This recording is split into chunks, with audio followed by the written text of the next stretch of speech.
Salut les Frenchies, bienvenue pour la deuxième partie de cette anecdote du jeudi. Comme d'habitude, en partenariat avec Rescue 18, votre web média pour tout ce qui concerne le monde des pompiers en France et le monde des pompiers francophones. Allez cliquer sur le lien dans la description, vous y trouverez des articles intéressants, des vidéos, de l'international avec moi et Anthony à venir. Et sans plus attendre, passons à l'anecdote qui sera un peu plus longue aujourd'hui, mais c'est une histoire quand même assez complexe. Donc on y va. Alors avant toute chose, je tiens quand même à rappeler encore une fois à tous ceux qui me regardent que ce n'est pas du tout un exemple, c'est absolument pas un mode d'emploi, c'est juste mon histoire, c'est des choses qui me sont arrivées. Le titre de cette rubrique, c'est l'anecdote du jeudi, donc c'est mes anecdotes personnelles.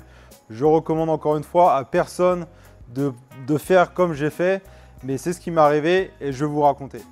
Alors comme je vous avais expliqué la semaine dernière, j'avais passé 9 mois en France et à la fin de ces 9 mois passés en France, je me suis rendu compte que le visa étudiant que j'avais pour pouvoir être aux États-Unis n'était plus valide une fois que j'avais passé 6 mois en dehors des frontières américaines. Mais on ne peut pas changer le passé et je me suis rendu compte 3 mois plus tard que mon visa n'était plus valide.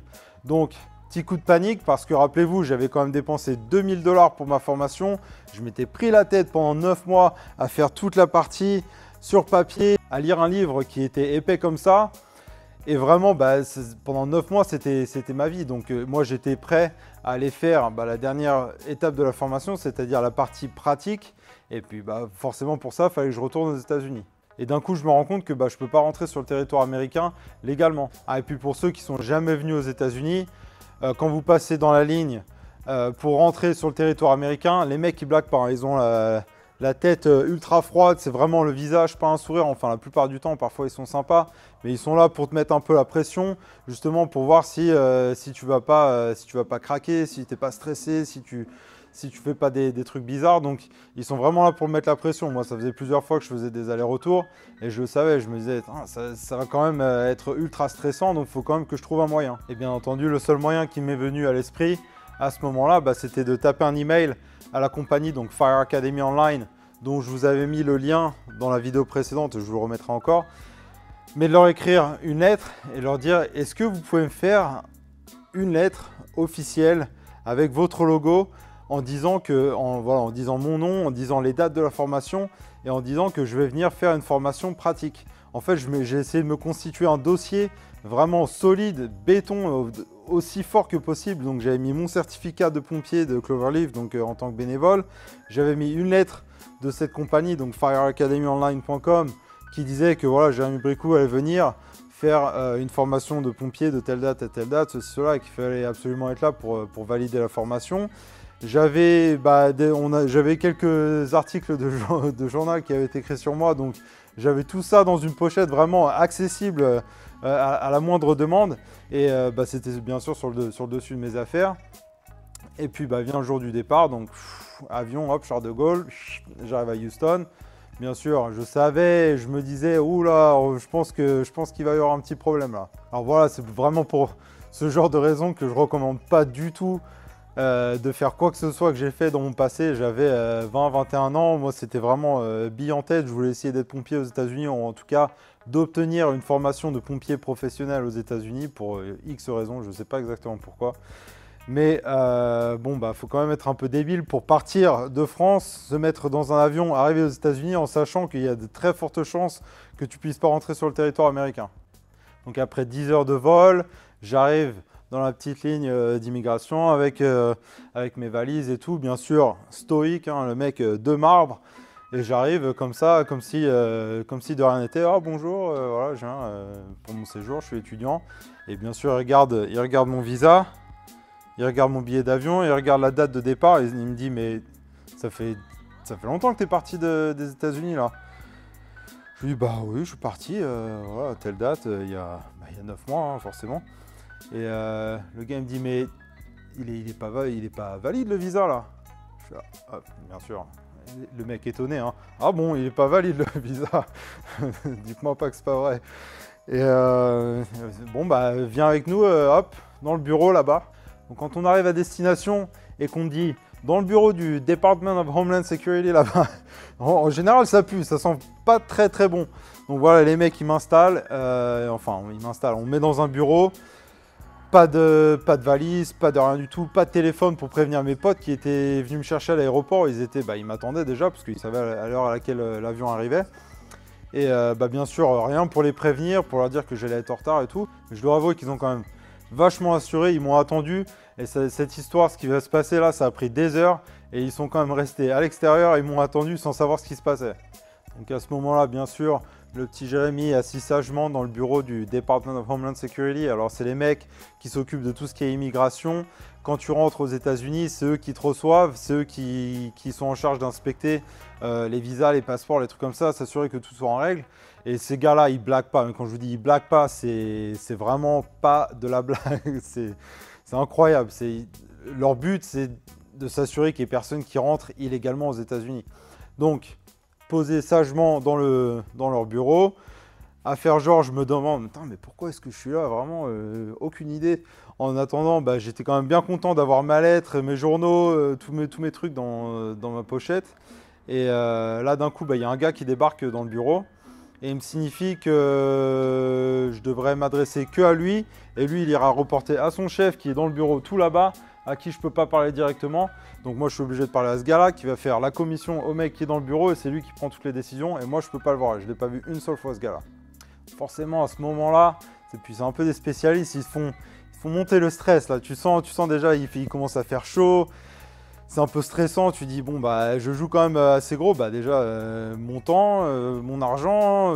J'ai fait un voyage ici. J'ai pas... Ah oui, parce que eux, ils m'offraient deux solutions. Au moment présent, c'était retourner en France par le prochain avion ou prison pour tentative d'entrée illégale sur le territoire américain.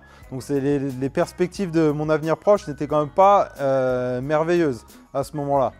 Mais encore une fois, j'avais ma petite pochette, j'avais mon audace en poche, heureusement que je l'avais celle-là, et je me suis débrouillé autant que possible.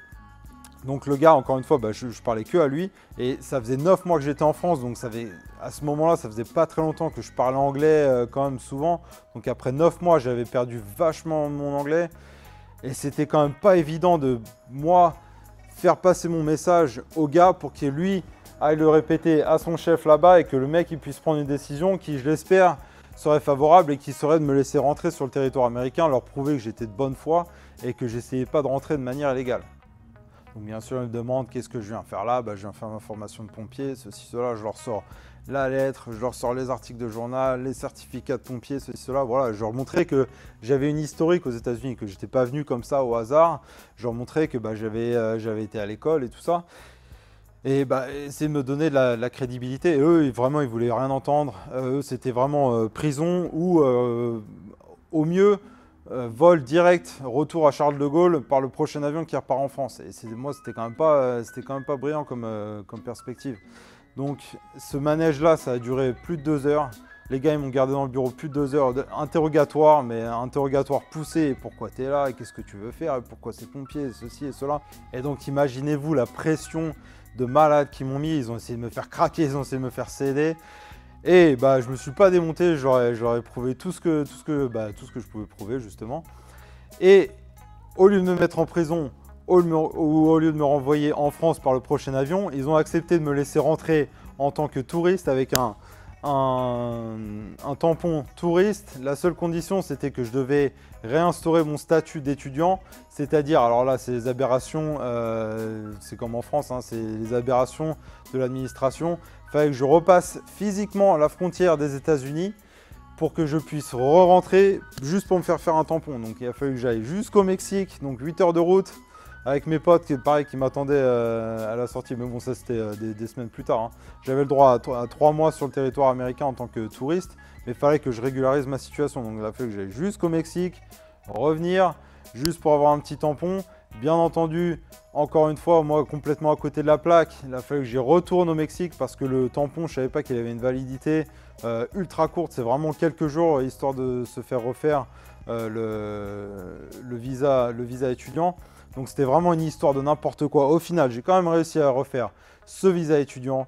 J'ai suivi la formation pratique qui était une des choses les plus dures que j'ai fait de ma vie. C'était vraiment incroyable.